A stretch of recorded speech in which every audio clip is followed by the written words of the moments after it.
on voit que les enfants sont ciblés par le marketing de l'ultra-transformation, puisque l'offre industrielle pour enfants est plus ultra-transformée que l'offre pour adultes. Nous, on a publié en 2021 que les moins de 18 ans en France, c'est à peu près 45 à 50% de calories ultra-transformées par jour, donc plus que les adultes qui sont à 34%.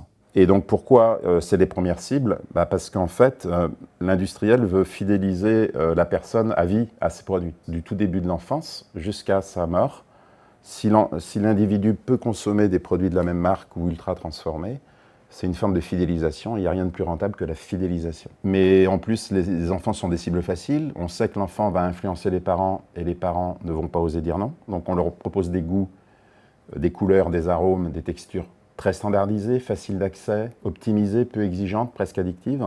Donc on a des cibles parfaites. Et puis quand les goûts alimentaires se forment entre 3 et 15 ans, c'est très compliqué de les changer. Par exemple, si on habitue un enfant à un arôme de banane ou de poire exacerbé, c'est très compliqué après l'enfant quand il revient vers une vraie poire qui se mastique, parce que l'arôme va varier en fonction de la saison, de la variété et du degré de maturité. Et il est plus subtil, il est plus exigeant.